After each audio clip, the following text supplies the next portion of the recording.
So Howsoonismeow asked me, requesting a video meme of me talking about being a queer, disabled feminist writer, which is frankly quite a terrifying question. She also gave me the option of talking about cats, which was very nice of her, but I think there's enough videos about cats on the internet. I don't have much to say beyond the fact that they're cuddly and lovable and I wish I could hug everyone. So what to say about being a queer, disabled feminist writer? I wrote myself some little notes which are truth, representation and happiness, which made sense when I wrote it down. Basically, I guess what I try and do as a creator more than just a writer, because I write, I draw, I write comics, I write video games, it's all kind of blurs together. It's not like this, I approach them all kind of the same way. If make earrings, although there isn't a lot of queer theory going on in these earrings, they just look cool. I guess what I'm after is kind of capturing truth. I mean, I'm thinking about the maths video I did. I like to sort of get it at what's really going on, you know, the beautiful system underneath everything. And the thing with queer people, disabled people, women, the feminist way of looking at things, I mean also, you know, POC or people of colour or non-white people, all different marginalised groups, is that our truth isn't shown in fiction or art. It's missing. And I like to see what's missing, to show that. I mean, the two reasons: one, because it's right, you know, and it's true and it's beautiful, and two, because nobody else is doing it, so I don't have much competition. I know that sounds really shallow, but it's true. Like, when I create something, I want to feel like that thing doesn't exist, that there's a hole in the universe that I'm going to fill.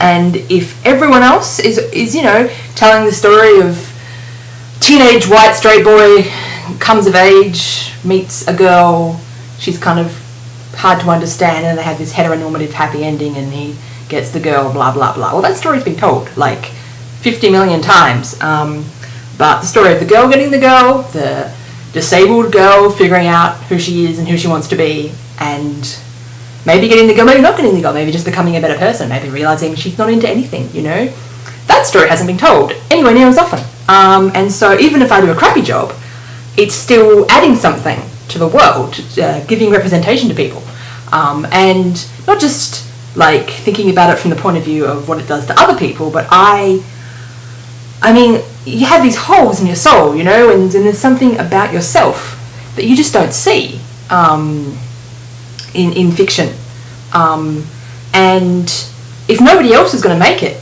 then you have to do it, even if it's hard.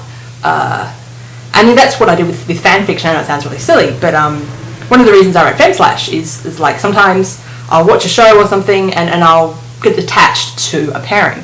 And if it's a straight pairing, if it's the two main characters and they're a man and a woman, somebody else is going to write that fic. Somebody is going to write about those people getting together. And I don't really need to do it. I just need to search on Google or something and I'll find it, or AO3 or whatever. But if I want to read a story about, you know, the kind of semi-sex worker older sister from the Dragon Age Origins dwarf commoner origin, who's like from the slums of the dwarf city, and I want to write about her finding her place in the world as a what did she become? The people who work for the government and talk on behalf of ambassador. That's the word. I'm not very good with words. That's why I'm a writer. Her becoming ambassador. No one else is going to write that story. I have to write that story. And even if I do a kind of an okay job, I'll get it out of my head. And it's the only way I'm going to get it out of my head. And if one other person wants that story, the only way they're going to get it is if I make it. And that really helps me keep going. I mean, I like a lot of people, I have this, you know, this sense that everything I create is terrible and I'm wasting my time and I'm just oppressing the world with the terribleness that I create. And the way I stop myself getting overwhelmed by that is by creating things where I know that at least one other person, if I don't make this thing, nobody else is going to make it, or not many other people. No one's going to make it quite the way I'm not going to make it.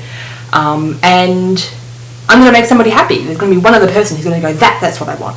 And I mean, I had that with, you know, say a rare pairing, which is not like a social justice thing or whatever. There's just one or two other people who want to see those two people get together or whatever.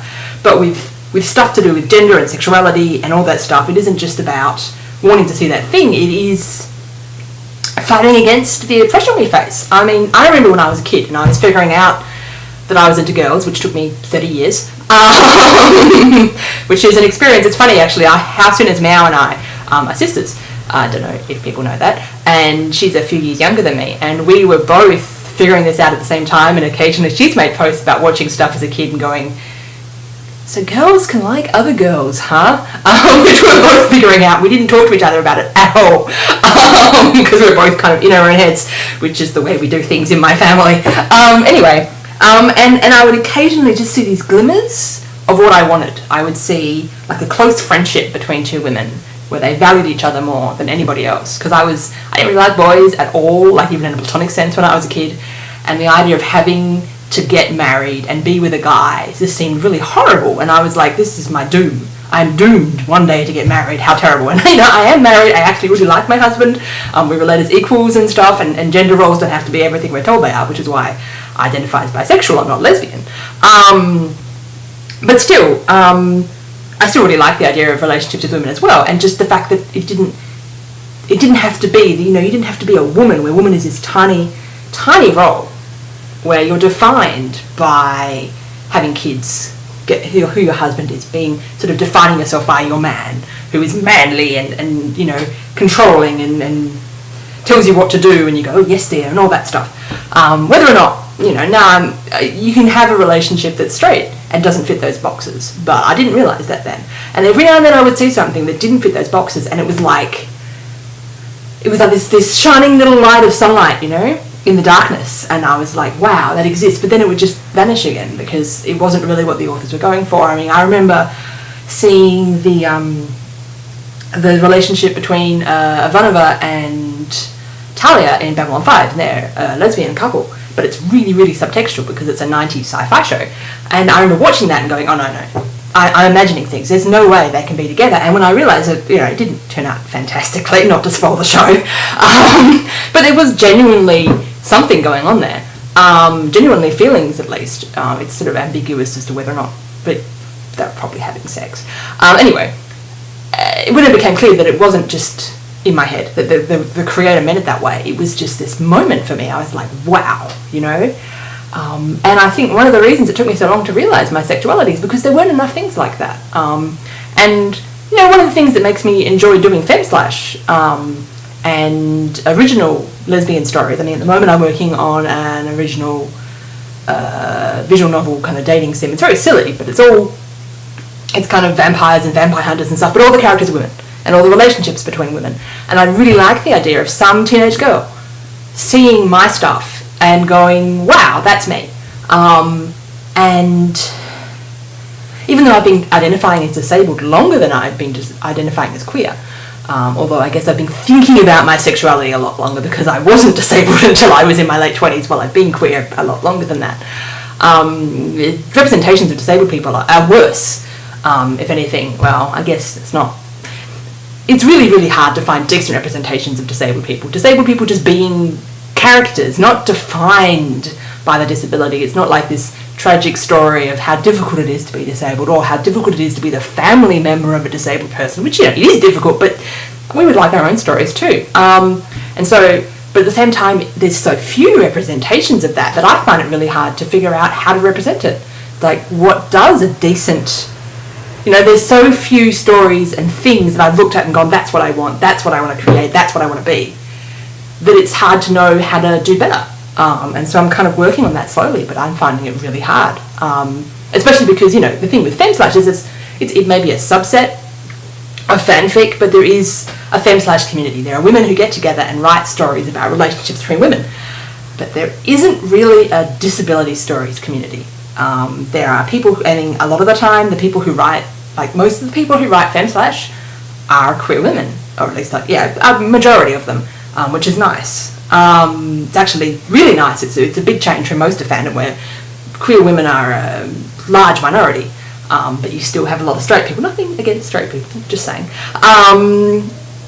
But with disability, there's a lot of non-disabled people writing stories about disabled people, and they often write them in a really fetishizing way, where it's like disability and chronic illness is this horrible, unimaginable thing that happens to a character, and their life is destroyed because having a chronic illness is the worst possible thing that can happen, and you can't bounce back from it, and they're just miserable and angsty and thinking, oh, my life is over, and then they get better and everything's wonderful, and they go, wow, I'm out of that terrible, terrible situation from which there is no, like, silver lining unless you get better, which, as someone who is unlikely to get better, is not the moral that I find really rewarding. That's not a depiction I'd like to see. And I think part of it is that people who aren't disabled can imagine what it's like to become disabled. I mean, when I became disabled, I was filled with despair. I was miserable. I was like, wow, my life is over, everything is terrible, for a bit. And then I got used to it. I mean, you know, it still sucks, but you get over it, you move on, you create a new life for yourself. But that process is really hard to imagine unless you've experienced it, and that process does not get shown in fiction. Just the moment of I'm miserable, and then the I'm miserable sticks, because that's the only thing that able-bodied people can imagine accurately. They can't imagine the next step because they haven't experienced it, because it takes being ill for a really long time to reach that step. It took me 2 or 3 years to really get to the point where I'd come to terms with being ill. And able-bodied people may get sick for a bit, they may break their leg, they may have a nasty flu, they don't get sick for 2 or 3 years. Or if they do, then they're not an able-bodied person anymore, at least for that 2 or 3 year period. And that is something I would really, really want to explore more. But I don't want to create stories about being disabled or art about being disabled. I want to be able to come up with a story, which is a good story, whose characters are disabled, who are being shown in a thoughtful way, but that's not what the story's about. And that is really hard. Because you come up with a story and then you think, well, okay, maybe I'll make the characters disabled, and you can't because we have this really rigid idea of what a story is. So that's something I'm working on at the moment. Truth, representation, happiness. So I guess when I get at the truth of the world, when it represent people, and I mean, I try and write stories about characters who aren't white as well, even though I'm obviously as pale as you can possibly be, pretty much. Not that that's the same as ethnicity, but you know what I mean, hopefully. And I mean, I think, like, you know, I've been trying to write about intersex characters recently, and I think trying to write that kind of story is good from a representation point of view, but it also challenges yourself to sort of think about what you mean with a female character and a male character. Like, I've defined myself by writing female characters, and I've written a couple of male characters, but writing a genderqueer or otherwise non-binary gendered character really makes, you know, what does it mean to write a character of one gender or another? And I mean, I like writing about robots and AIs, which also makes you explore that stuff. But obviously I don't want to be thinking of, I mean, I think it's very easy to think of disabled people, whatever, as a metaphor for telling a story about ordinary people. So, you know, you can write a trans character as a metaphor for the gender experiences of cis people. You can write a disabled person as a metaphor for the sense of limitedness that able-bodied people feel. And that's kind of crap. So I'm going to avoid doing that. And happiness is that writing and art and stuff makes me happy. I mean, when I became disabled, when I had to quit my job, I was really miserable. It really, really sucked. And I felt, I mean, there's this thing in our society that if you aren't producing, if you can't earn money, if you can't create stuff for the, you know, anyway, let's not get into a rant about capitalism. Anyway, if you're not a worker, then you're useless, you're nothing. And so I had to stop working, and I wasn't a housewife either because I wasn't able to clean. So I was, you know, how did I define myself? What was my worth? And began to produce art, and produce art that made people happy, which is one of the nice things about fandom, is its standards are relatively low. Producing things that made people happy made me feel like I was achieving something, and getting stuff out of my head and being good at something again, because I got really crap at the things that I used to define myself. I used to define myself by being good at my job, by being good at maths, by being good at science, all of which I had real trouble with. I had real trouble concentrating. I had real trouble writing. I used to write these long essays. See, words I have trouble with more than past had I.